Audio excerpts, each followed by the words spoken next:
Okay, folks, I think we're gonna I have read yours. In fact, I go ahead and get started. My name is John Gershman. I'm part of the New York Southeast Asian Network and moderating this next panel. Per Anne Marie's instructions, we'll assume that people can read people's intros up on the board, and we're going to proceed in the order that people are seated from my far right, starting with Joseph, and work our way down. So Joseph, please. Thank you. Good morning, everyone. A great pleasure to be here. Thanks to Anne-Marie for the invitation. Always a delight to collaborate. So my responsibility today is to share some thoughts about Singapore and how Singapore views Trump 2.0 and what's in store for the region and for us. I will just start by saying it's a question of the least worst options in a basket full of bad options. Yeah, that's the situation we find ourselves in. We heard from the earlier panel already, which I totally agree with, that the turbulent winds of Trump 2.0 haven't quite hit the shores of Southeast Asia yet. It may later on in the year, I don't know if ever, but it's certainly something that the region and Singapore is bracing itself for.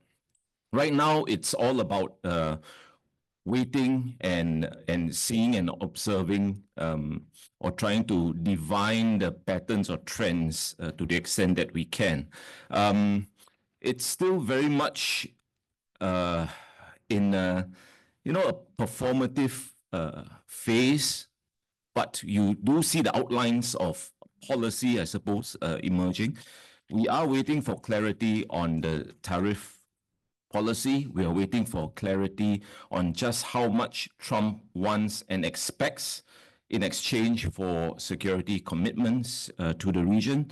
And we are waiting to see whether the propensity to throw friends under the bus is going to be a major feature of Trump policy going forward. Now, things are tricky for Singapore because Singapore has thrived in a world with a very different U.S. playing a very different role for very different outcomes.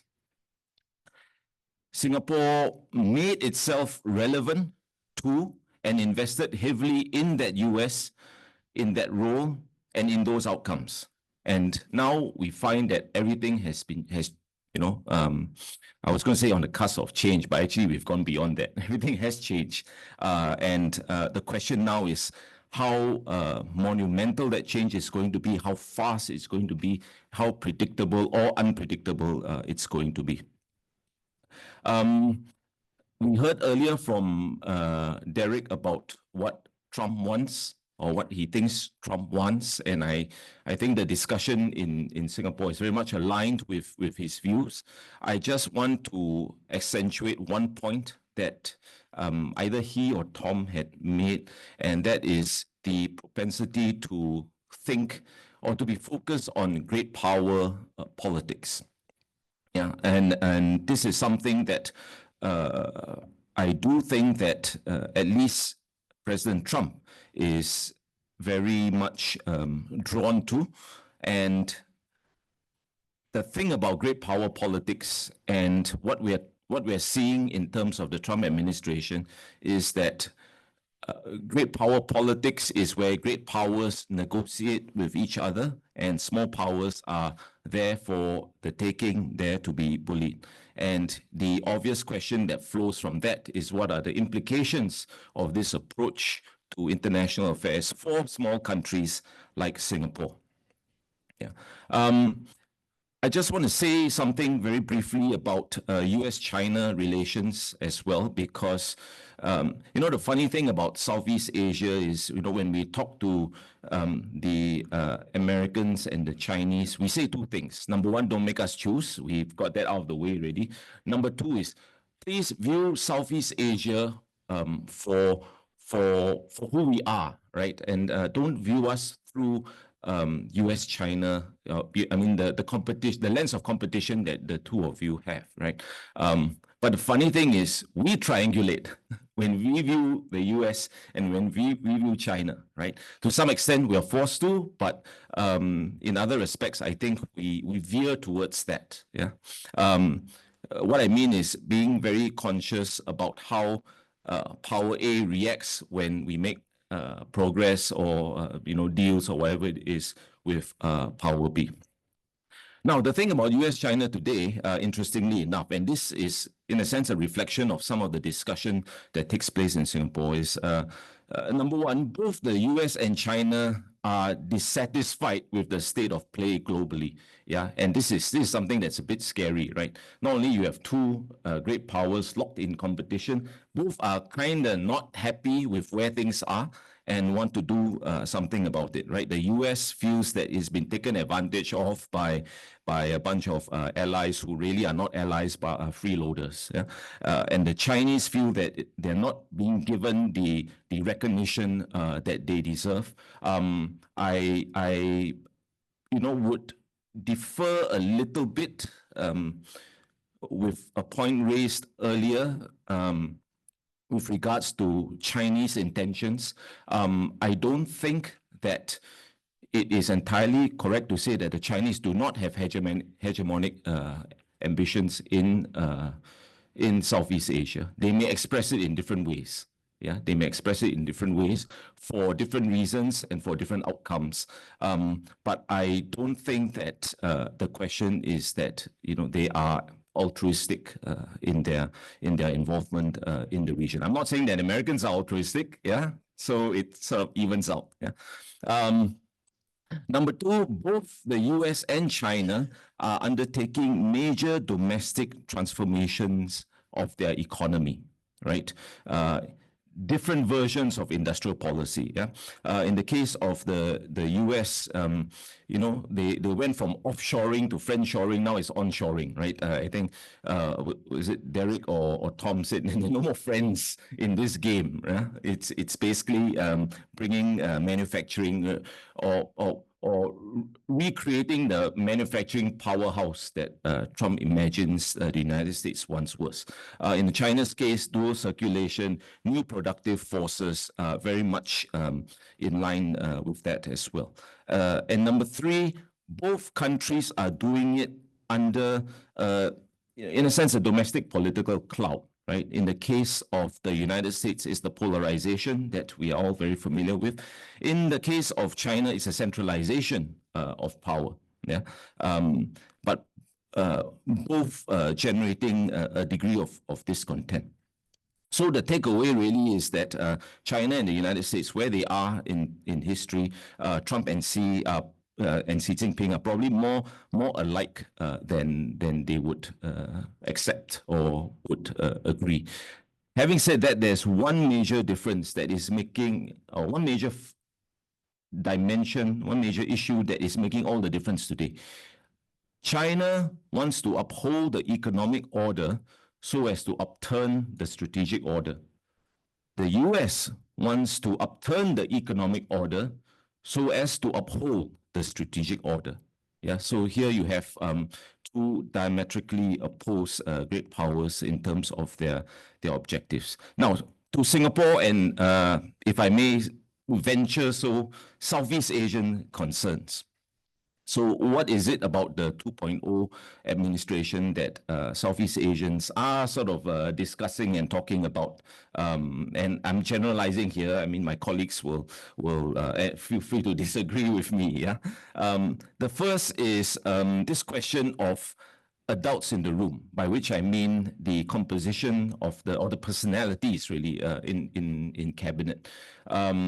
We know that Trump 2.0 has differed from Trump 1.0 in the sense that Trump has prioritized loyalty more than anything else, right? What's the thing about loyalty is, of course, it creates echo chambers. It creates situations where there is little, if any, sort of opposition to what the top person wants out of policies, and the readiness to push back on some of these policies. Now, we're waiting to see whether there is going to be that kind of dynamism in U.S. decision making. Second is regional trade and prosperity. I don't think I need to belabor that point. I think it's quite clear to everyone. Southeast Asia is a region that is very much in favor of open free trade, which is diametrically opposed to what the Trump administration wants. Number three, alliance commitments. This links to my earlier point about the region waiting to see whether this how the Trump administration has conducted its relations with the Canadas, Mexico's, Europe's, and Ukraine's of the world is essentially the policy direction and approach that the U.S. is going to take. And I think I would imagine that the Taiwanese and the Filipinos will be watching this very closely. Yeah. But one interesting point I would raise here is that if you look at how regional states have responded, it's quite interesting. Europe is all house of protests against the United States. In the case of not just Southeast Asia, but the broader East Asia, by which I mean South Korea, Taiwan, and Japan as well, they've sort of taken it in their stride. Yeah, this question of burden sharing, this question of trying to prep ourselves for a world of tariffs. It's kind of like, I don't want to call it fatalistic, but essentially we've adjusted to it better, I think, than some other countries. Number four, consultation. I think this is an important one. Yeah, Southeast Asians love to be consulted.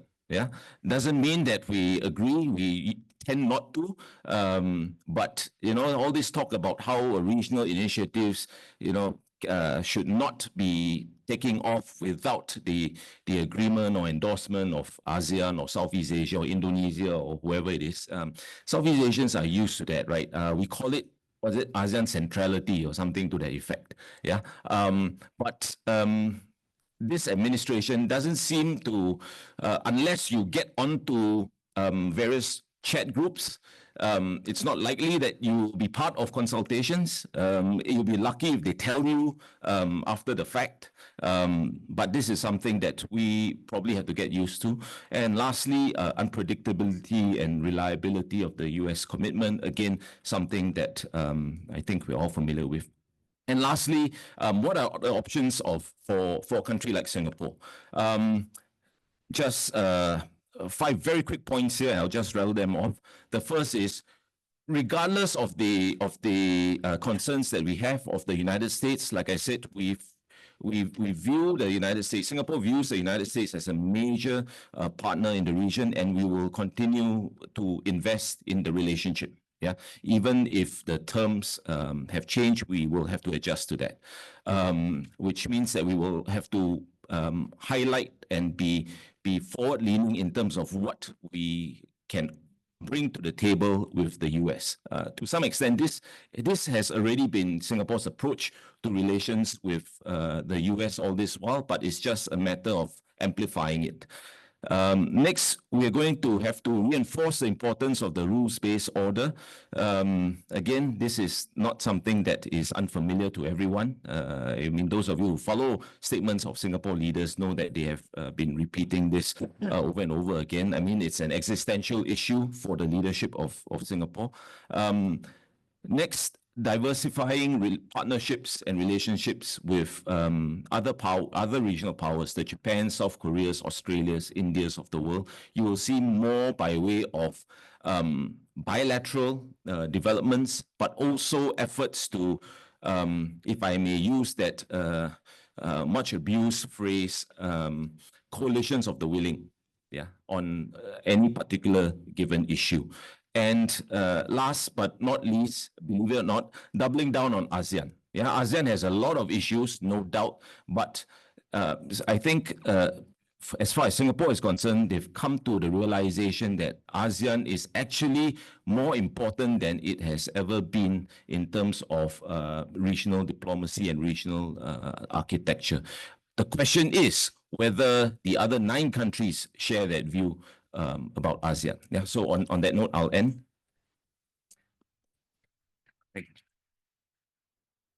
Thanks, and thank you, Joseph, for being exactly on time. I realized I made the mistake of forgetting to request that if anyone happens to be the member of a Signal chat involving large numbers of Trump officials on U.S. policy, to please share, right, later during the Q&A session. These days, it's a little unclear who's actually part of the chat. So now we're going to move to 2 views on the U.S. Philippine relationship. One, Greg Polling from Washington, and the second from Walden Bello from Manila. So Greg, please.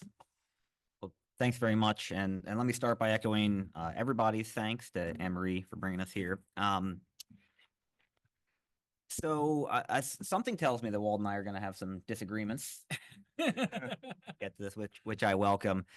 Let me start with how we got to the point where, a Trump administration that does not have strong opinions about Southeast Asia, as we heard on the last panel, still manages to see the Philippines as so important. Secretary Hegseth will be landing in Manila tomorrow. We've had multiple high-level meetings with Secretary Teodoro on the Philippine side, and both Waltz and Hegseth, as well as Secretary Manalo and Secretary Rubio. And that's been building since the Obama administration. This is not a Trump 1 or a Biden thing. This has been more than a decade. It moves in tandem with the elevation of the salience of the South China Sea disputes as a U.S. security concern.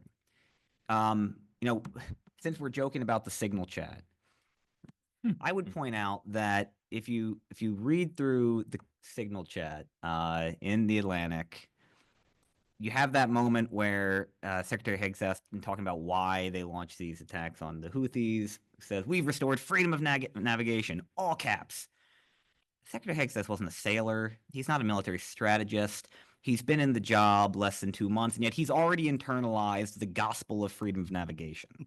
And that's because it really is a gospel within the U.S. Navy, the U.S. security services. It's probably the most abiding national interest one could find, dating back to the earliest days of the Republic, to the establishment of the first 6 ships of the U.S. Navy, and Thomas Jefferson making the U.S. the first country on Earth to formally declare its territorial sea. This has always been an abiding U.S. interest. And from at least 2009 on, certainly from Secretary Clinton's interventions at the ARF in Hanoi in 2010 on, the South China Sea and China's claims therein have been viewed as second only to Taiwan as a potential threat to U.S. interests in the South China Sea.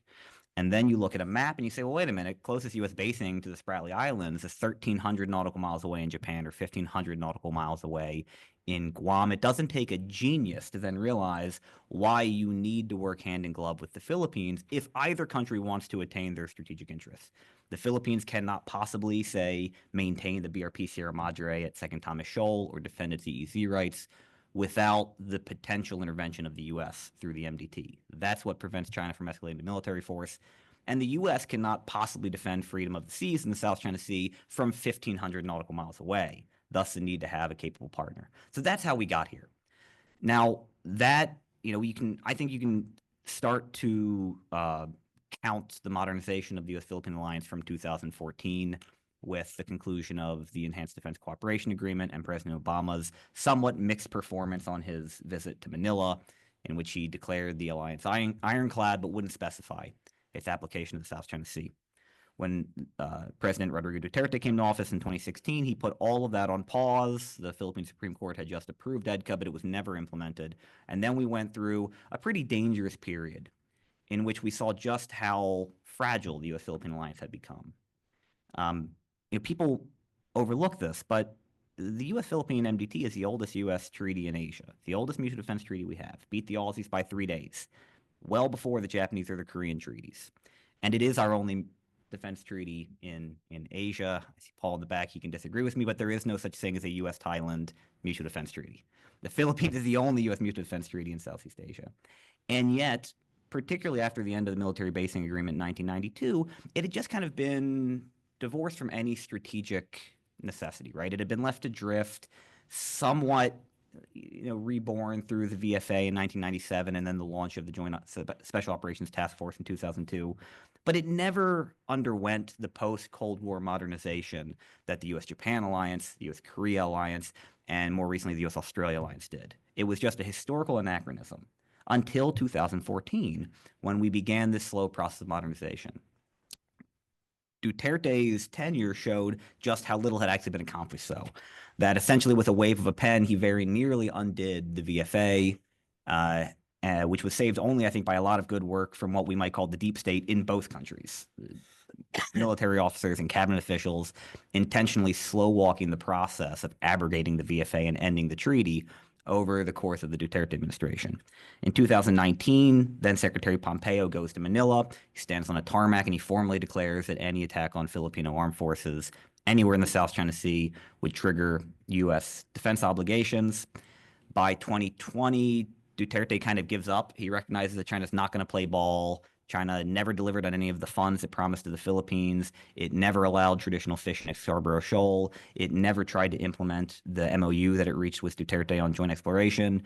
And he had bigger things to worry about in the run-up to the elections. And he's just said to his defense secretary and his foreign secretary, do whatever you want. And that begins the rebirth of the alliance. In mid-2021, Secretary Austin makes his first trip under the Biden administration to Asia, stops in Singapore, Vietnam, and then goes to Manila and gets Duterte to formally revoke his threat to abrogate the VFA. And then a few months after that, the U.S. and the Philippines have the first in-person bilateral strategic dialogue after COVID, which is the annual coordinating meeting for the alliance.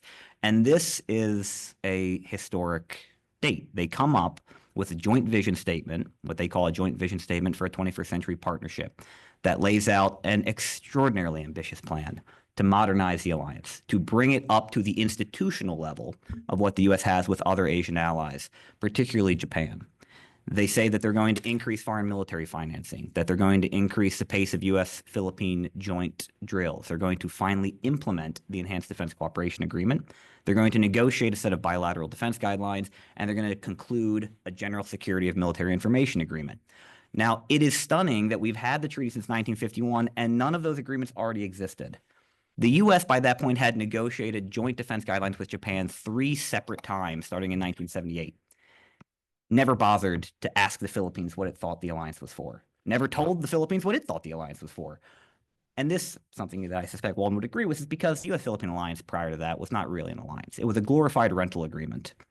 There was no expectation of joint operability between the U.S. and the Philippines, unlike, say, U.S.-Australia, U.S.-Korea, and to a degree, U.S.-Japan. That begins to change with that 2021 document. We see a remarkable pace of work under the Biden administration, starting in the last year of the Duterte administration, and then accelerating under President Marcos, to build up all of these institutional structures, to make the alliance denser and stickier, to make it harder for a future Duterte or a future Trump, a current Trump, to undo it with a wave of the pen like the first Duterte administration tried to. They double foreign military finance into the Philippines in FY22, and then they quintuple it again last year. So as of last year, the Philippines got $500 million in annual FMF. That's a 1,000% increase from where it was in 2022. We implemented EDCA at the 5 existing sites and then expanded 2 years later to 4 new sites, which provokes concerns about Taiwan that I'll get to. We conclude the bilateral defense guidelines, first time ever, during Marcos's trip to Washington in 2022. They increase the pace and sophistication of joint drills. And then most impressively, but least covered in my mind, is last fall, just before the elections here, they concluded a just General Security of Military Information Agreement, which I never thought they were going to do. They've been trying to do that for 20 years in the case of the Philippines. And anybody who works with the Philippine defense sector probably has a lot of signal messages of their own that are questionable, which shows why this was so hard to do. But they did it. In addition, they concluded a security sector assistance roadmap in which the Philippines and the U.S. pledged to work together on the basically next 10 years of acquisition for the armed forces of the Philippines to modernize those forces. And the Philippines begins a process of multilateralizing its defense ties, embedding itself more deeply into this emerging lattice work, or whatever you want to call it, of relations in Asia. Last July, the Philippines and Japan concluded a reciprocal access agreement. First time Japanese troops will be conducting live fire training at the invitation of an Asian nation since the end of World War II. Just last month, the Philippines and New Zealand concluded their own status of forces agreement. Philippines and Canada expect to conclude one this summer, followed by Philippines and France by the fall. The UK, Germany, and Korea are on the dock. The Philippines is no longer an isolated spoke in a U.S. hub and spoke system. It's now enmeshing itself more into an emerging framework of alliances. I also suspect that given the growing Philippine-European cooperation, we will soon see the IP4, which is the NATO plus the 4 Indo-Pacific partners, become an IP5, with the Philippine Foreign and Defense Secretary standing alongside their Japanese, Korean, Australian, and Kiwi counterparts. That brings us to the Trump administration.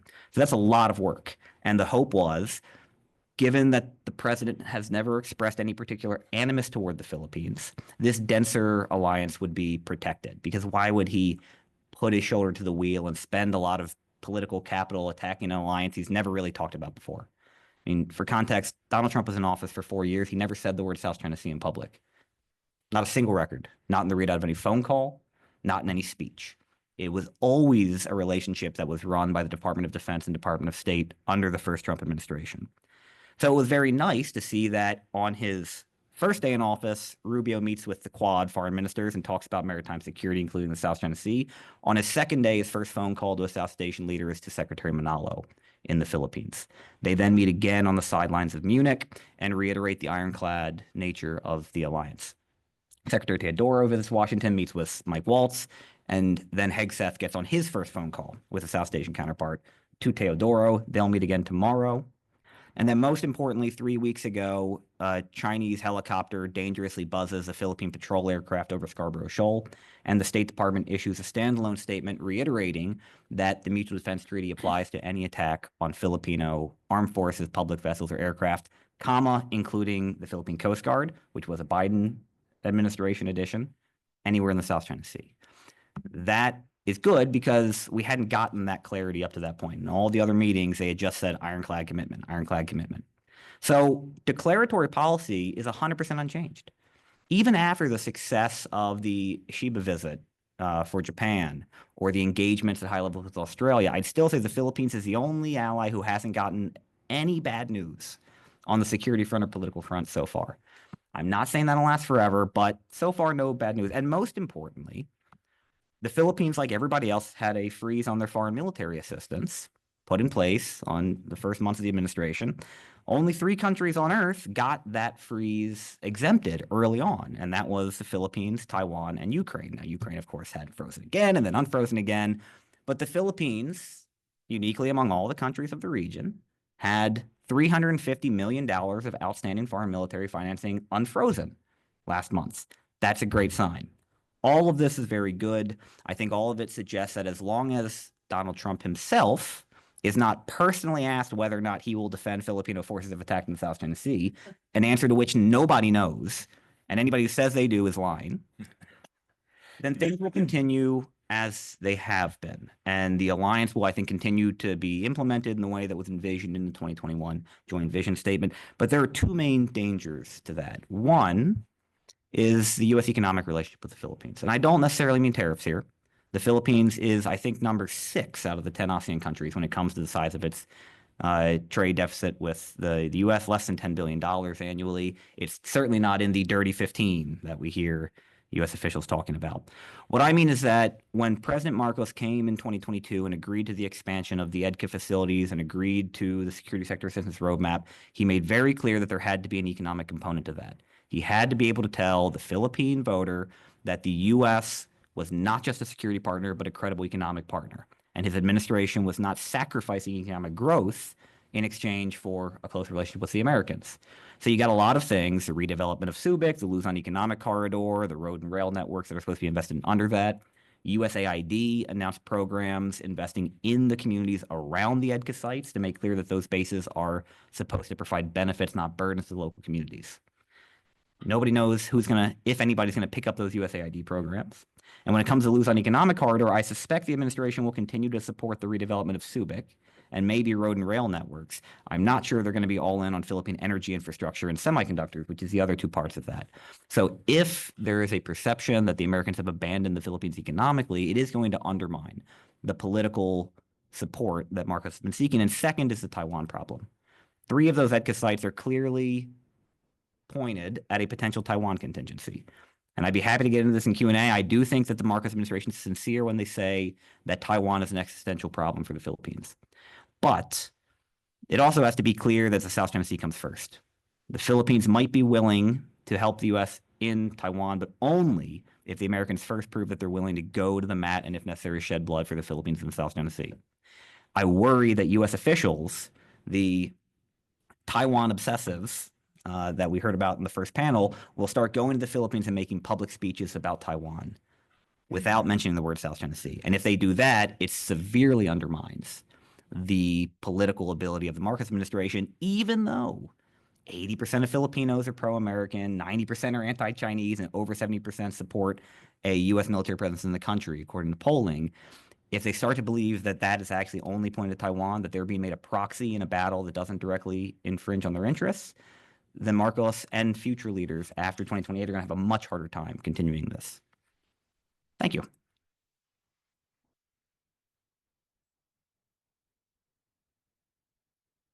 Next, we'll hear from Walden, just to supplement his introduction. His recently released hot off the press memoir, Global Battlefields, which includes, relevant to today's discussion, his leadership of a congressional delegation to not the South China Sea, but the West Philippine Sea and the Spratly Islands, and his 50 years of involvement in advocacy around U.S. Philippine relations. So, Walden. Yes, thank you. And thank you, Greg and Joe. Remarks. I feel very privileged to be on the front lines of what is happening right now in Columbia University. And definitely, as Anne-Marie said, it is a battleground.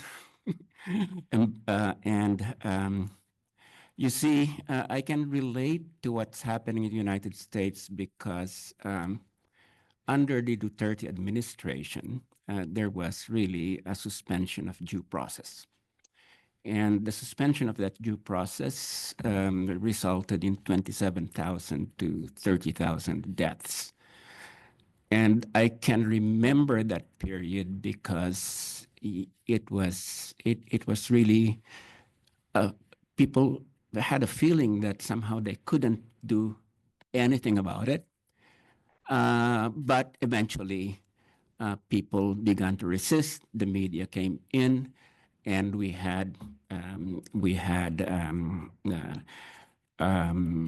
significant resistance to what was going on during that period.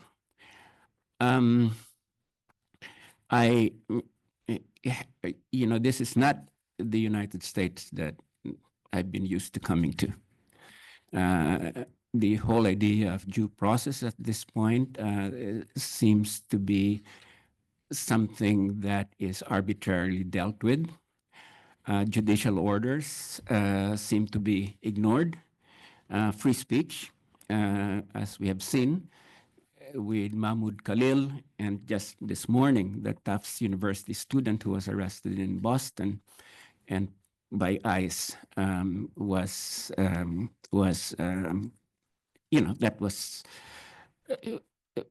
that struck me in a very real sense. And what underlines what is underlined particularly here is that an authoritarian figure that comes to power with a democratic mandate, which happened both in the Philippines and in the United States, that really opens the way for a lot of arbitrary actions, such as what is happening at this point. And the thing is that I think that it will be very important for people in the United States to uphold due process and uphold free speech. Having said that, let me then turn to foreign policy. And I just have to say something from the very start in terms of putting everything above board. I applauded Trump's canceling of the Trans-Pacific Partnership. And I did that out of my history and analysis of globalization. I think it was great that Trump undermined the World Trade Organization, which had become the great jewel in the crown of multilateralism.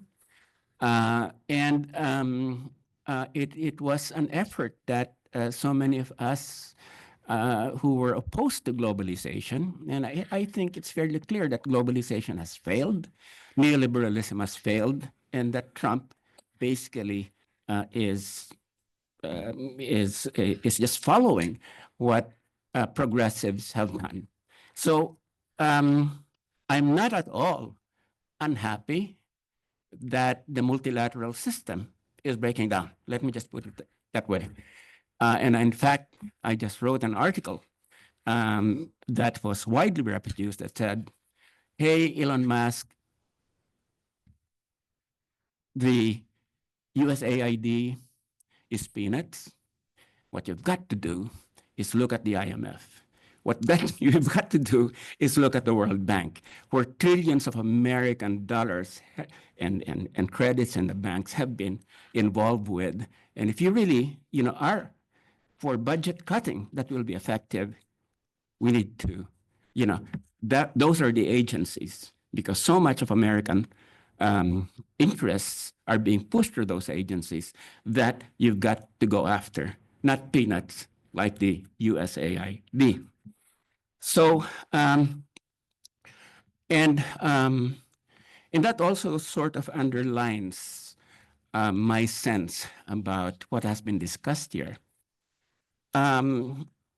We can discuss the details of this, but my sense is that the presentation of the United States as the carrier of benevolent interests in Asia that prevents the Chinese dragon from swallowing the rest of us, I really think that is something that really just is extremely biased. This is the old internationalist liberal order that is passing away, and it's great it's passing away because it will allow us in Asia to begin to negotiate an order among ourselves and work together, and not always having to run to this power that has been there and that has really prevented this cooperation with one another that we really need to really work out at this point in time.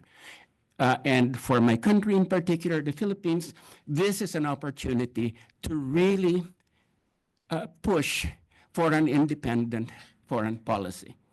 So the next thing I'm going to write about is Mr. Musk. You have this, you have all these bases in Japan, okay? At least 65 of which are major bases. You have all these bases in South Korea. You have this 9 Philippine bases, and you have this sort of force projection, that has cost a lot of money, billions and billions of dollars that goes to the Pentagon. That's got to go. And it will be great for us in Asia if that's got to go, because we will be able then to not play a ping pong, being played by like ping pong ball, like my country, between the United States and China, and for us to really craft a policy that is focused on building good neighborly relationships. So, and that has implications globally too. Now, what do I think is happening with the Trump administration? I think that my own sense is there is a strong isolationist base out there, and I think Trump does listen to this base. And I think what has happened so far is, sure, there may be incoherence in the short term, but my sense is what is happening is that you have a sort of pulling back to a kind of a fortress America, which is focused on the main interest of the United States is in the Western Hemisphere, security-wise, and the revitalization of the U.S. economy by bringing back U.S. capital. And all we see is that despite the aggressive rhetoric of Trump, it is really a kind of a defensive kind of imperialism, to use that term, that focuses on keeping out foreign goods, keeping out migrants, except if they're white, okay? And reshoring, bringing back American capital. And I think when you see that, you can see the defensive sort of dimension, despite the aggressive rhetoric of Donald Trump. And that will really have implications for Asia and the rest of the world. I think and I've been looking at this for some time, I think Eastern Europe is going to be seen as a Russian sphere of influence. Western Europe, as the ambassador said, you have no more allies. It depends on trade relations. Western Europe is going to be left on its own. Africa will even be marginal, even more marginal in the U.S. Consciousness. India, I feel that despite the ideological ties between Trump and Modi, will probably be more or less seen as a Chinese sphere of influence. And then we come to East Asia. My sense is, I've heard this before, when Trump first came to power in the last few months, that hey, he's appointing hawks like Hegseth and Rubio. But my sense is that whatever may be their credentials, these are opportunistic politicians. They are going to tailor themselves to what Trump wants. And Trump's basic instincts, as the ambassador said, is isolationist, is retrenching to the Western Hemisphere. Or as Trump's friend Orban said, it is building up a fortress America, security-wise and economy-wise. And so in East Asia, this is something that we really need to look at this point in time. I think that the Japanese government should be worried about the status of the U.S.-Japan alliance and the bases over there. The South Korean government should be worried about that. And the Philippine government, and which forms such close ties with the Biden administration, I think everything is up for grabs at this point in time. I really don't think we can predict what is going to happen because aside from being isolationist instinct, Trump is the personification of unpredictability. And that's really, those are the things that are there. Just a few last moments here. This picture of the Biden administration as somehow being concerned about our welfare, and Trump carried out trade warfare against China. But it's not the kind of thing that Biden extended to the military sphere. Biden provocatively sent carriers through the Taiwan Straits. And we now have 5 nuclear task force groups out of the United States 11 deployed under the Biden administration to the Western Pacific. And I think the kind of aggressive rhetoric of Nancy Pelosi and Biden really dominated that administration when it came to relations with China. And so let me just say, therefore, that and end with the Philippines. I think Greg did a very good detailing of the history, but let me just say here that it was very late that the U.S. came and said that what happens in the South China Sea falls within the Mutual Defense Treaty. That was just a few years ago. It was, in fact, I would say that it was all talk. I mean, the United States did not intervene when those conflicts between the Coast Guard ships of the Philippines and China were taking place over the last 3 years. It was pure rhetoric. That's why those of us that said is that if you think that the United States is going to war with China because of a conflict involving boats in the South China Sea, you're definitely out of your mind. So I would say, therefore, that going forward, that this whole situation in the South China Sea and the Marcos government expecting that somehow the United States will make a more active role than Biden, the Trump administration is, I think, is not based on reality at this point. Let me just end by saying that I was a member of the Aquino coalition. And when the Aquino coalition or the Aquino administration entered into the Enhanced Defense Cooperation Agreement, I was the one who really opposed that, to the point that Aquino said he's more opposition than the opposition. And the reason I opposed that is that that was bringing about any sort of diplomatic rapprochement, throwing out of the window. I mean, you have this defense agreement with the United States at the same time that you're pushing a diplomatic legal protest in The Hague. They're counterproductive. They go against each other. And indeed, instead I said, let's really rely on a process of diplomacy. I was the one who said that we should change the name of the South China Sea to the West Philippine Sea. It passed because the Aquino Department of Foreign Affairs agreed with me. And I proposed a 4-step diplomacy to lower tensions in the South China Sea, initially begin with the military and end up with the territorial question.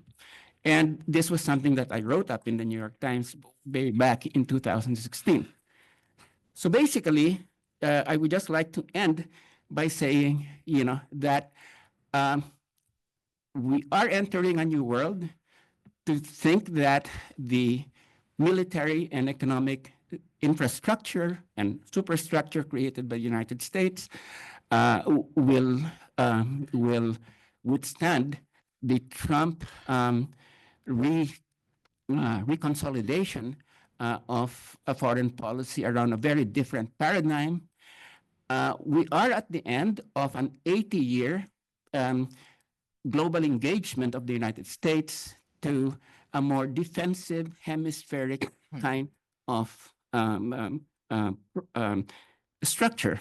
And I think we in East Asia and Southeast Asia should just begin to realize that this is the future, and we need to be able to work out relations among ourselves and with China, and no longer having this big brother, who has traveled 10,000 miles away to our shores, being there to somehow always be backstopping and preventing us from developing healthy relations with one another, and that is the future in my view. That's why, while I disagree definitely with his domestic policies and consider them as leading to repression, I do feel that with the Trump administration's foreign policy, there are some good points, there are some bad points, but for us in East Asia and the Pacific, I think it opens up definite possibilities for more independence. I think for the global South as a whole, with Trump really not interested in multilateralism, it also opens up spaces and everything. So we are in a new era. There are dangers, but there are also opportunities. And let me just end with what this Italian Marxist called Antonio Gramsci said, that there is a world that is striving to be born, but this is also a time of monsters. So opportunity and crisis do go together. Thank you. Okay, and Johannes, Okay, how much time do I have left? still 15 minutes. Okay. Testing. Is it okay? I think Okay. maybe a little closer. Yep. Thank you very much for the opportunity to come here, and then I'm thankful for those who invite me, especially and Mary Murphy, my old friend and my very excellent colleague. So what I'm going to bring here is the view from Indonesia about like what's the relations under Trump, under the second Trump administration, and and before I start, is there any ICA agent here? Just want to make sure. Okay, and that's a bad joke, I guess. But when the first Trump administration ended in 2020, I was in a conversation with a colleague of mine from the military, and then I was like asking him, like, do you think like what's happened in the past 4 years? I mean, do you think we really have something to gain from Trump? And as you all know, back then there's like a huge engagement. Like Pompeo came to Jakarta to try to kind of make us choose, basically, between China and the United States. And basically the military guys say that, well, I mean, regardless how much you think about Pompeo, I think he's much better than, I think Trump will be much better than Biden, because for one thing, Republicans never care about human rights. So that's basically kind of the view from Jakarta. I mean, that the second Trump is basically a kind of the king that's basically, the king that without clothes, basically. It is like, we already know that United States by the end of the day will be transactional. We know that by the end of the day, every time United States says about human rights, it's only like to pressure us, to make us do whatever it wants. So thank goodness, like they got rid of the human rights. Thank goodness, like Trump finally showed its own color, that the United States is opportunistic, it is like backstabbing. Whether I agree or not, I disagree, honestly. I think regardless like how much United States is seen as like manipulating country, but at least there are lots of good coming from the international order. I mean, that's my position. So just to make that clear. But now what I'm doing here is to bring like what I know, that what the Indonesian military and the political elites are thinking about United States-Indonesia relations.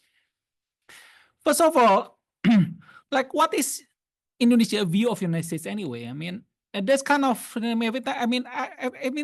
I mean, since like earlier today when Tom Christensen said about like United States is there like not without Americans, basically. Americans has to be there to maintain order. But from Indonesia, it is kind of more complicated. Because why? Because of our old history.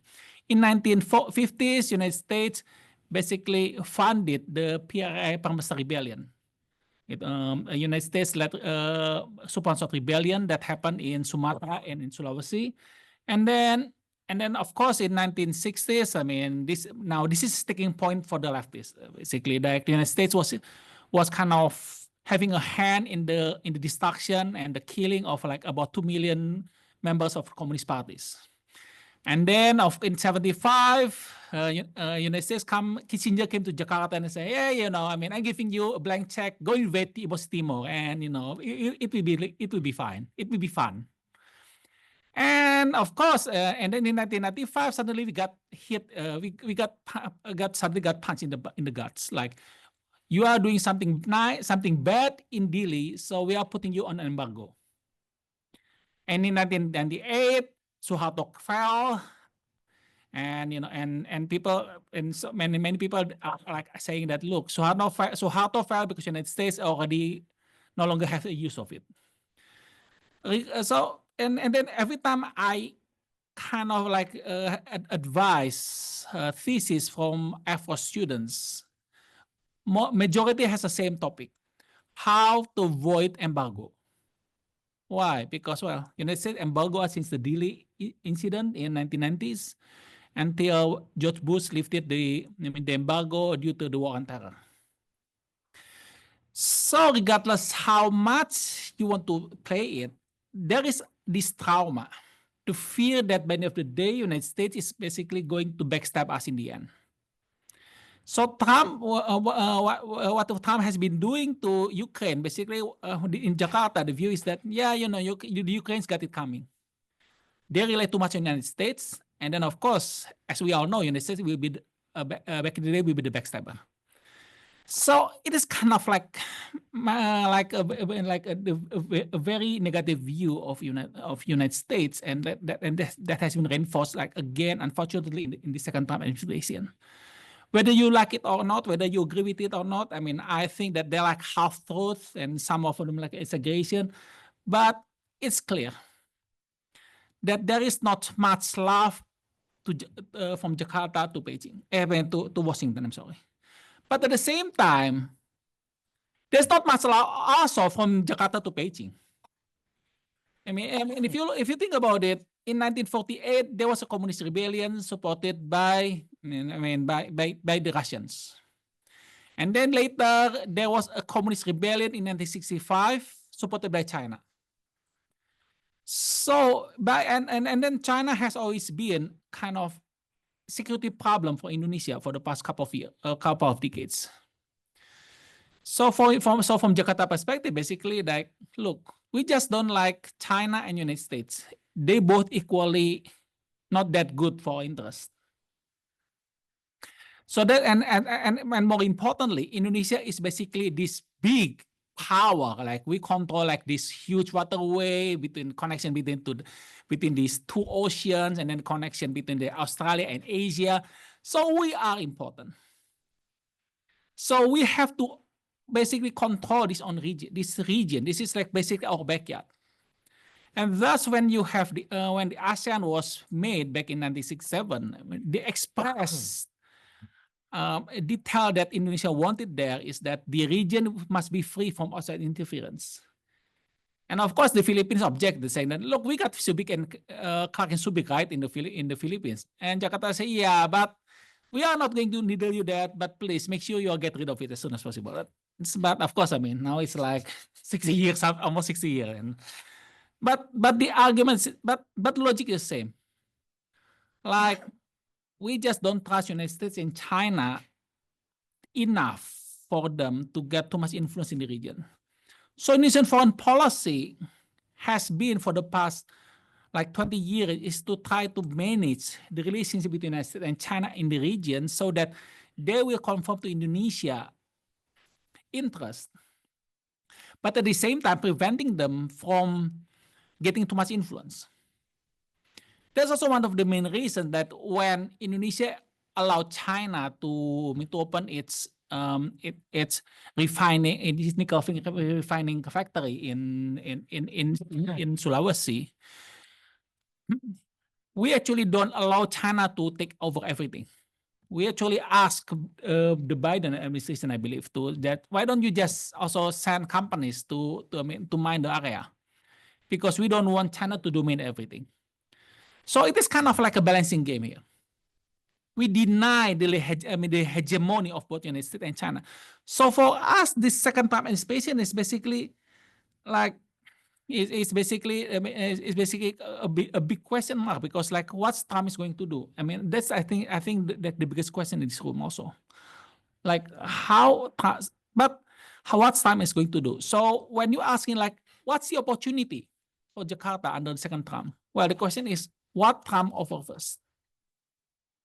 And of course, as we have been discussing since in the morning, that it's really unclear like what Trump has in mind on Southeast Asia. Okay, that's in general the gist. But of course, the question that you have to ask is like, okay, then how about the opinion or the public opinion? There are three main. There have been a very little public opinion polls of Indonesian foreign policy, but there have been three major polls. First is the usual Asia's public opinion polls, which is elite polls, ASEAN survey, which is like highly criticized, and it is not that good. I know there are lots of methodological problems, but it is. I think it's really good. Have a good snapshot of the public opinion in the sense that if you look at how, when the Asia started its survey, I believe it is back in 2016. I mean, give or take. I think it's 2018. Maybe I forgot. I mean, it's and up to date, you can actually see that the elite's opinion on United States is kind of seesawing, like from 40 to 60, from 40 to 60. But in general, it is actually quite stable. Except for the past 2 years, when after Hamas attacked Israel on October 7, then United States view from Indonesia is basically just had a free fall. It's just like a huge drop in public approval. And then another polls, I mean, by the Liow Institute of Australia, it's also had an excellent survey, but the problem is they only did it like once every 10 years.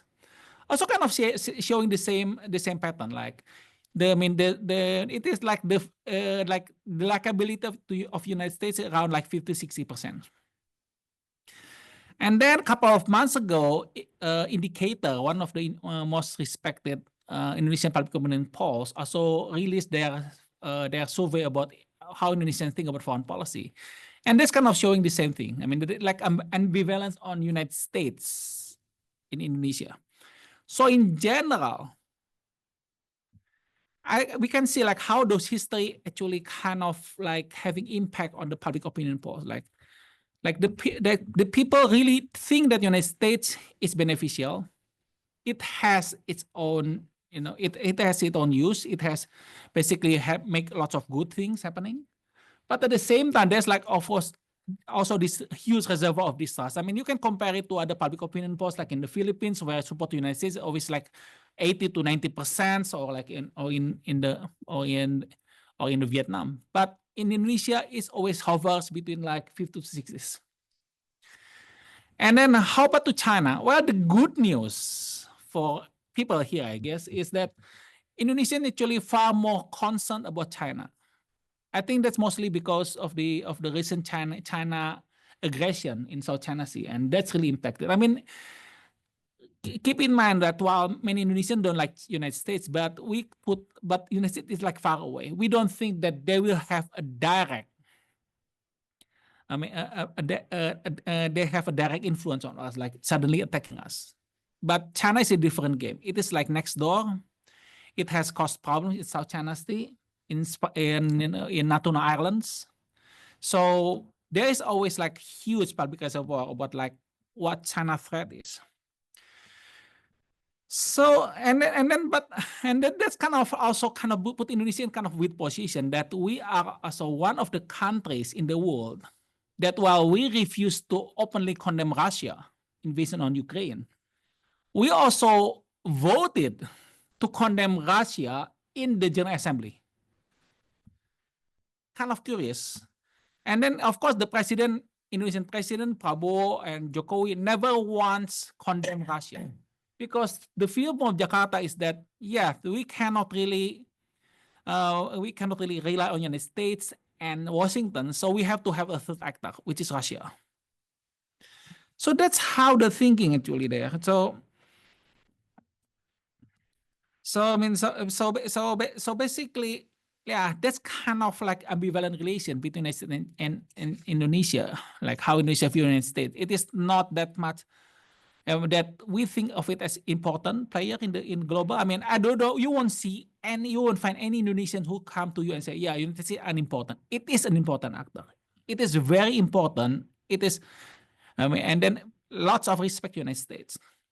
But at the same time, there's of course this kind of huge trauma, huge distrust that always manifests. And last thing, I mean, I promise this is the last thing. The question is, is there any opportunity that Indonesians find from the second Trump administration? And of course, jury is still out. We still don't know like what's Trump thing. I mean, and although some people actually say that it is like a miracle that Trump hasn't even talked at all about Southeast Asia. But I think the view from Jakarta also is that Indonesia is a big country. United States, like it or not, will need us. So we just have to wait. We just have to wait until the United States says, yeah, I'm going to give you something before we decide. I think that's all. Great, thank you. Thank you. Okay, the floor is open. Yeah, let's.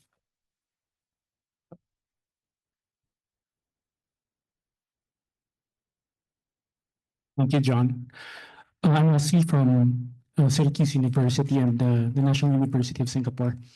I would like to build on what Professor Sulaiman said just a while ago. So my question has to do with public and elite opinion in ASEAN as an indicator of U.S. and Chinese soft power in the region. And with the context of the U.S. being framed as the dominant hegemonic power and China as a would-be hegemon to replace the U.S. So there's been a lot of discourse on this, as mentioned by Professor Johan. And my takeaway from recent data is that in ASEAN, the U.S. still leads China. This overall lead has narrowed significantly for a number of reasons, which was discussed in the panel, the previous panel, like the war in Gaza, which has affected the opinion, for example, in Muslim majority ASEAN countries like Indonesia and Malaysia.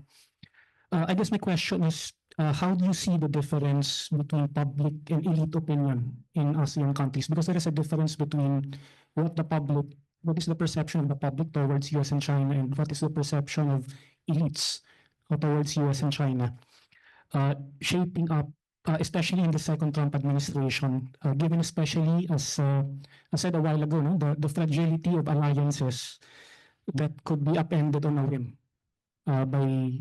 especially by populist leaders. Thank you for your question.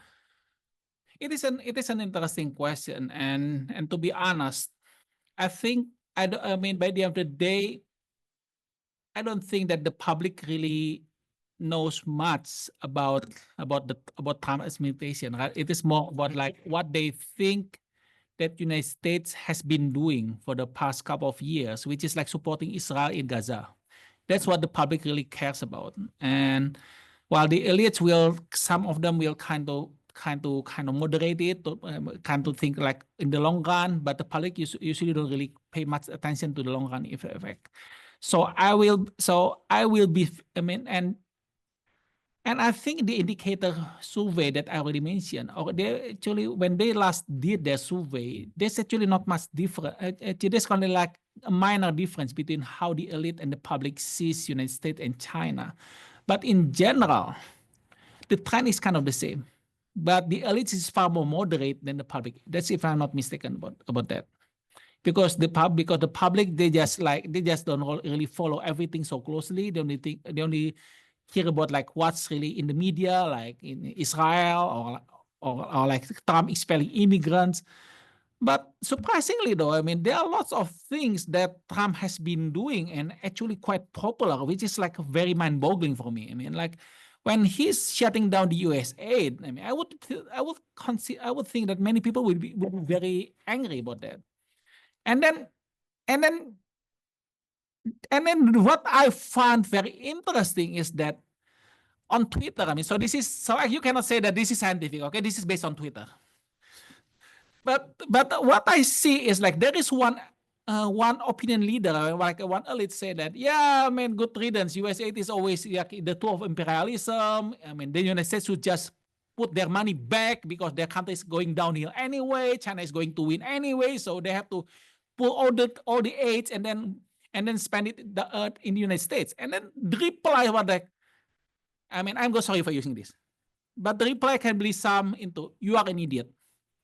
Because the US aid is used to also fund vaccinations, medicines for poor people, vitamins, and so like many excellent public goods that the countries cannot provide. And basically, the entire thread was full of people rebuting him, like, "Look, US aid is important, okay? You are an idiot for not realizing it." So it's I mean, so it's kind of weird, like it's like that thing. If I could address, so over at CSIS, we've been collecting all the public and elite opinion surveys and that ask about the U.S. or China for the last several years and weighting them according to rigor. I'll echo Johannes's point that they're not equally good. And on elite surveys in particular, a lot of this is wildly speculative. Like you'll get a survey of 100 people in a country of 112 million and then say, this is what elites think. And it's probably the same 100 people every year. I would say that we have a pretty good snapshot of elite opinion in Singapore, Malaysia, Brunei, Cambodia, and okay, but irregular in Indonesia and the Philippines. We don't know what Vietnamese elites think. We don't know what Thai elites think, not in any rigorous way. So it's a little hard to judge this. I tend to think that the data we do have does suggest that the gap on elite opinion has narrowed, was still modestly pro-American across the region prior to Gaza. Yes. And has almost certainly flipped, but we don't know how much because we don't have good data yet. Public opinions, we do have very good public opinion polls. Gallup's been doing the World Survey in every country in South Asia except for Brunei since 2008. And those are very large, rigorous samples, nationally representative, done in local languages. And they ask every year, do you approve or disapprove of U.S. global leadership? Do you approve or disapprove of Chinese global leadership? When you look at the net for both, there's no real evidence that the gap is shrinking. I mean, it dips by double digits every time a Republican's elected, and it bumps by 20 points every time a Democrat's elected. China remains pretty unliked across the region. I mean, the sole exceptions would be Singapore has seen a remarkable increase in pro-Chinese and anti-American opinion, and Malaysia moderately so. But the rest of the region, the U.S. has maintained its popularity despite that narrowing gap at the elite level. And so they're not disconnected, but I'm not sure they move in the same direction quite as neatly as people assume. Anyone else like to chime in on the panel? Other questions? Yeah, right there.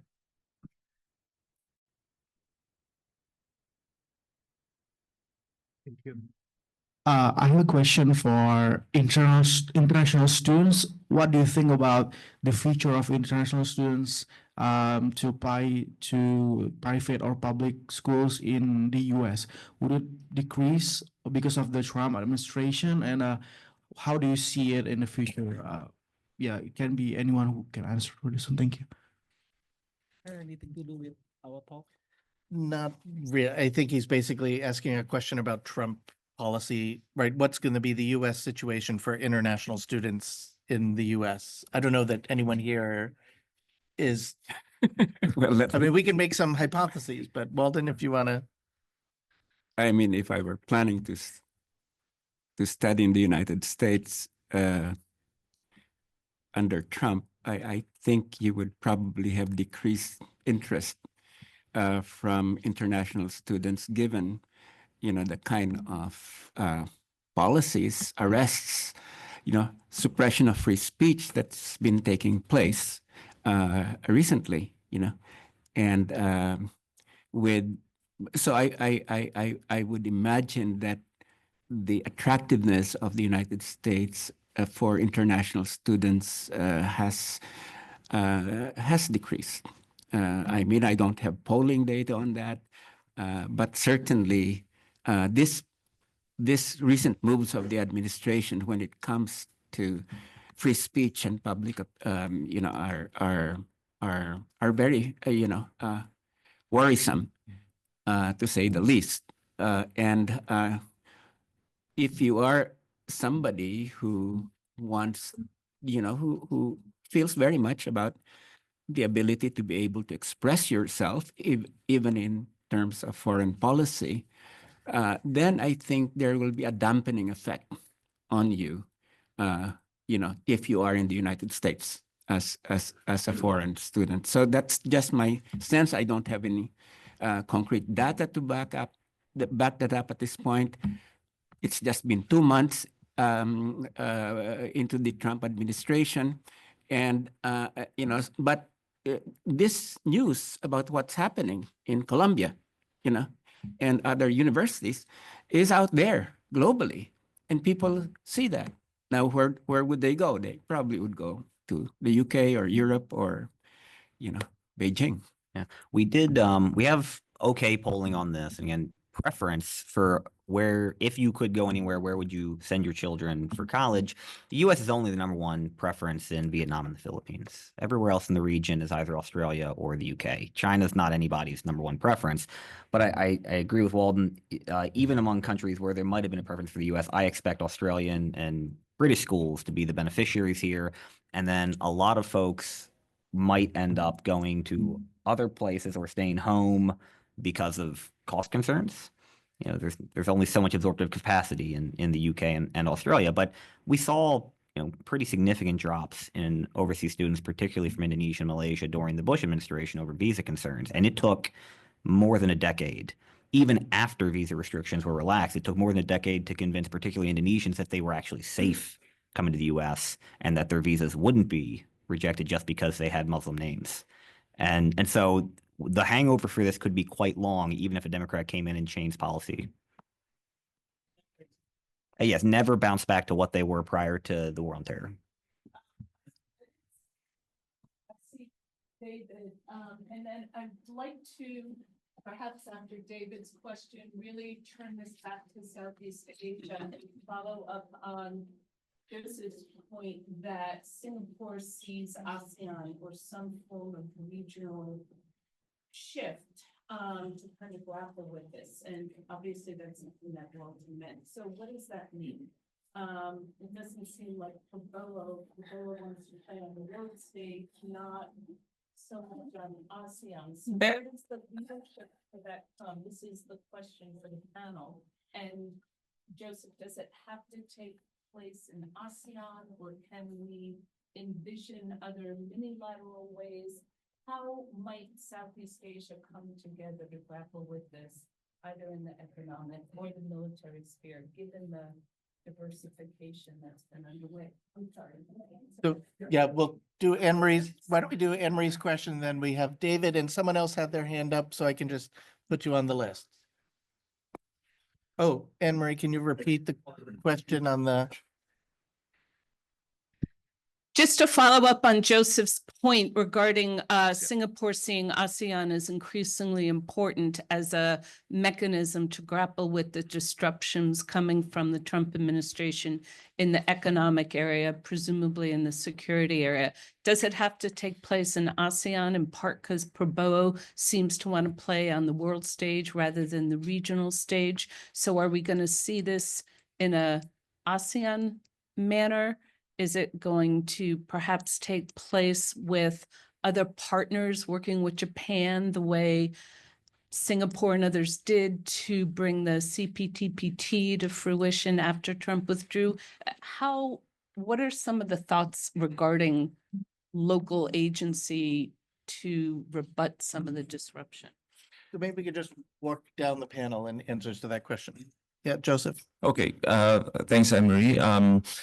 I think a number of things. First is, of course, ASEAN is not perfect. Yeah, so we need to remember that. So there'll be a limit to what ASEAN can do. But the mantra has always been, as some have said, you either hang together or you hang individually, right?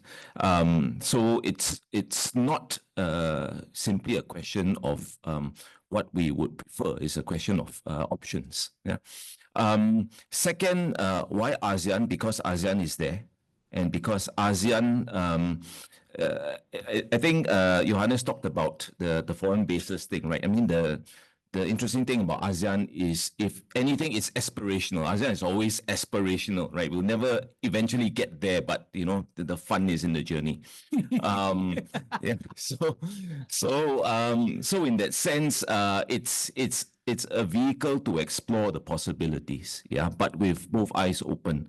To your point about alternatives, that is certainly the case, and this is why I brought up this notion of the so-called coalitions of the willing, right?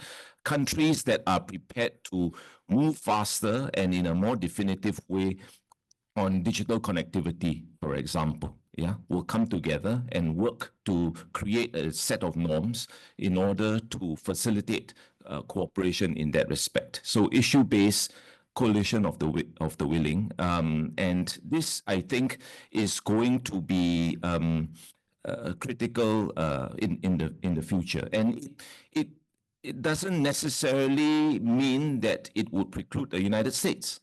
Yeah, to the extent that it aligns with American interests. I mean, the Americans are always welcome, as are the Chinese. This is a wonderful thing about Southeast Asia, right? I mean, we deal with the Americans, we deal with the Chinese, we deal with both of them with very open, with very clear eyes as well. Neither are benign.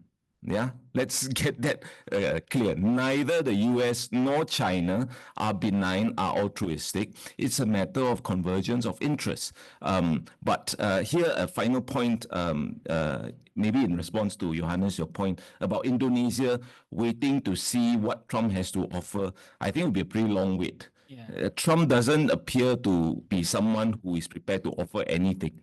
Question is the reverse. What have you got to offer me? I would agree with Joseph that acting as a bloc is the only way that ASEAN has the weight to ensure its own agency here, on par with, say, an EU and a China, which have the weight to hit back and change Trump administration policymaking in ways. I'm deeply, deeply skeptical that can happen. ASEAN has not engaged in an ambitious economic initiative together in 15 years. Hope springs eternal. Hope springs eternal. But look, we've entered a world in which, with the exception of Singapore and in some cases Malaysia, all of the largest economies of ASEAN have the exact same competitive advantages and are competing in a zero-sum game to attract investment and trade. So everybody comes to Washington and says, give me a critical minerals agreement, not them. Fund my semiconductor industry, not theirs. When I go to Bangkok, I don't hear about U.S. and China, I hear about Vietnam. Why are the Vietnamese getting all the stuff that should be coming here? And so I'm deeply, deeply skeptical. I mean, maybe the DIFA will be a thing, and even then, I think the DIFA will mostly be a framework for the GDPR type regimes that have already proliferated as ASEAN has taken on European rules. On everything else, I think there's now already a race to the bottom that might be unstoppable, where everybody's just looking to try to avoid sanction from the Trump administration and are willing to kneecap their neighbors to get it. Oh, yes. Well, I think the kind of foreign policy towards Southeast Asia and the Western Pacific as a whole might be precisely what could ignite, ASEAN and make them realize that, hey, we have to act as a bloc. We can't be, having this half-hearted attempts, say, in Myanmar, with Indonesia and Malaysia, not really moving according to what wasn't agreed with respect to the agreements on respecting the rights of the opposition in Myanmar. And this conflict between Cambodia versus the Philippines and Vietnam over, the South China Sea. My own sense is, while I would be skeptical at this point, I would also say that precisely a drawing back of the United States might in fact be the one that could ignite a push for more solid cooperative activity. So I wouldn't rule that out as a possibility. Okay, I have a kind of short respond and 3 short stories to as a reply. My short response is, I think we need to use ASEAN. ASEAN is important because it is a tool in foreign policy. Regardless, like how much you hate the tool, it is still a tool. I mean, if you are in the middle of, you found yourself in the middle of a jungle, I mean, you really want to stick even with the blunt knife, and I call ASEAN that blunt knife. I mean, if you don't have anything else, you have to stick with the knife. I mean, I mean, for me, that's not really the aspirational rational. It is more like practical. I mean, it is, you have it. Why don't you use it? Why you just discard it? But the problem is that I have 3 stories here. First story, when Jokowi was Indonesian president, was the previous one was Jokowi was elected in 2014. Everybody wants him to go to ASEAN summit. Why? To show that Indonesia is leading ASEAN. Like Jokowi's first foreign trip was to ASEAN, showing like, yeah, we are here, we are important, and saying that. And Jokowi went, obviously, and then he stayed there for a while. And then when he came back, the first sentence he said was, the first guy who told me to visit ASEAN again will be fired on spot. That's one story. Second story, when Prabowo and Anies Baswedan, his presidential rival, and Ganjar, had a presidential debate on foreign policy. Anies said that we need to focus on ASEAN. We need to make sure ASEAN is important. It is a great tool we to have, and then Ganjar said it is too slow. It is very, very weak. It is really, really bad. We have to reform it. And he said, yeah, of course I agree. And then when Prabowo got his turn to talk, he basically sidestepped the entire thing about ASEAN. Just, Indonesia have to be strong again. We have to be great. So it's kind of showing like where's the priority is, basically. And then the third story, when the Philippines decided to pull this great public opinion coup, in my opinion, by actually filming China's provocation in West Philippine Seas, like when China like using the fire hose, the water cannon, and laser. I think it is a great public opinion coup. Like people just see like how bad China behavior is in South China Sea, in West Philippine Sea. And then the problem is my Philippines colleague was so pissed off because apparently President Bongbong received a message from somebody in a maritime country in Southeast Asia saying that stop provoking China. Okay. All right, so I think we'll collect the last 2 questions, and if the questions can be short, and then we'll have time for responses, and then we can address the food security concerns of the audience. Yeah. Yes, thanks very much. Great panel. Yeah, I'm sitting with the lunch behind me, so I will make this short. Greg, a question for you. So how clear is the understanding among the U.S., the Philippines, and China about what would trigger an incident in the South China Sea or the West Philippine Sea? And then secondly, were there to be some sort of incident, what would a U.S. response possibly look like? Thank you. Great. And then there was one other question over. Yep. Actually, my question is to Mr. Pauling and Mr. Bello, and it kind of has to do with what he asked as well. Given that Secretary of State Marco Rubio stated that the Russo-Ukrainian war is a U.S.-Russian proxy war, is there a probability that the Philippines will be dragged into a proxy war with China? Thank you. Okay. Nice small questions before to lunch. wrap up the. Well, I'll try to be brief since we have a whole nother panel in which Emery's making me do South China Sea in the afternoon. But I think there's clearly not and never going to be perfect clarity on particularly I think between the U.S. and China on which actions would actually trigger Article 4 obligations under the MDT. But I do think the delta there is narrowed, and it's helped that we've had progressive clarification on the declaratory side, including that Philippine Coast Guard vessels qualify as government vessels. When you have, during many of the resupply missions to the Sierra Madre in 2023 and 2024, you have USP-8s overhead. That seems to have helped. I'd point out that on the June 17th incident last year, in which Philippine sailor had his thumb severed during a, quote, gray zone attack, in which he was pinned between two vessels when attacked by China, he was 6 inches away from bleeding out. And the tone of conversations between the Philippines and China in their BCA meetings and between the US and China changed overnight as Beijing, I think, became aware that it almost touched the stove. So, you know, I think China understands that there is a high degree of likelihood, if not 100%, that if it is clearly the aggressor in an action that results in the death of a Filipino service member, whether or not that is with a gun or a water cannon or by ramming their boat, it's likely the U.S. intervenes, if asked. And at least under the Biden administration, that was made very clear in public and private. What that intervention is not necessarily a general war between the U.S. and China. The treaty obligates the U.S. and the Philippines to consult to meet the common danger. The Philippines would have the lead in deciding what it wants and what that response should be. I suspect that what it would do would be things like U.S. boots on the ground, maybe on Philippine Islands and the Spratlys, joint resupply missions, more robust and sophisticated U.S. deployments to EDCA sites. Who knows? I'm sure there's a whole bunch of contingency plans that's been going on for the last 2 years. All of those things would be seen as highly provocative by China, would invite counter moves. I don't think that the death of a Filipino serviceman around the Sierra Madre puts us into World War III, but I think it puts us into the Cold War that both sides insist that they're trying to avoid. And I'll leave the proxy war comment to Walden.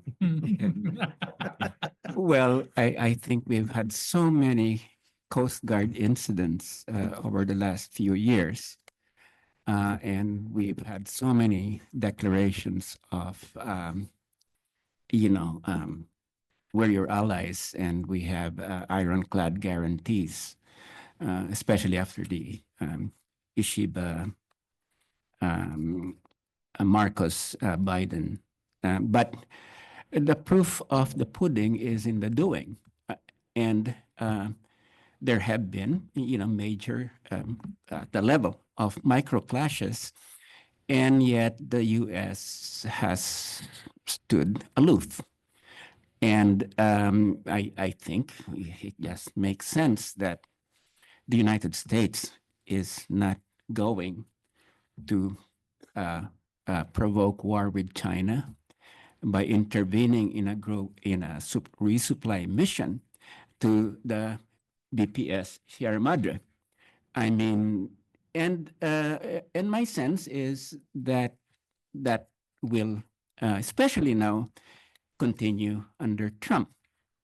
Clarita Carlos, who was the senior advisor of President Marcos, the national security advisor, I was in a television program with her, and one of the things that she claimed was that at some point, I think about 2 years ago, President Trump had stated on a television interview that he was not going to risk one American life for those rocks in the South China Sea. Now, I think we need to, verify where exactly that came from, but that was something that she had said while she was the national security advisor to President Marcos. So my point is that we were suckered into a military agreement of which we have really no benefits. And all benefits go to the United States containment of China. And that's really what motivates the United States. It's not even this sort of mutuality. It knows that, if it gives enough, whatever, to a corrupt administration that's headed by an airhead, it'll get what it wants. Yeah, and that's exactly, what has happened. Will the Philippines be dragged into a U.S.-China conflict? I would imagine, that if the Philippines, in fact, continued to allow itself to be suckered into this agreement that basically would use it as a forward base for the containment of China, then, it could in fact be drawn into that kind of conflict. And as I said, I really mean this very seriously. We do have an administration which, under the Biden administration, practically outsourced its military and diplomatic policies to the United States. And I did make that point to Philippine officials that we might as well abolish the Department of Foreign Affairs or the Department of Defense, because all our major strategic decisions were being made in Washington. So the only other thing I would like to say here is that I value diplomacy very much. And this is the way that I have always said that we need to approach the Philippine-China process. It may be a bit difficult, but if you're going to try to push your interests by siding with a superpower against another superpower, you have demolished the basis of your diplomatic rapprochement from the very start. And so, with the new Trump administration, again, I would say that while I'm very concerned about the domestic impact of the policies that are occurring in the United States and sympathize with you, nevertheless, for us in East Asia and Southeast Asia, it opens up both opportunities as well as dangers.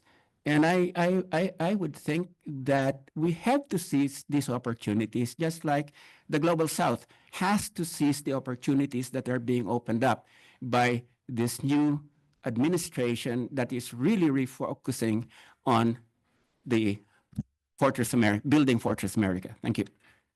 Well, I'd like to thank our panel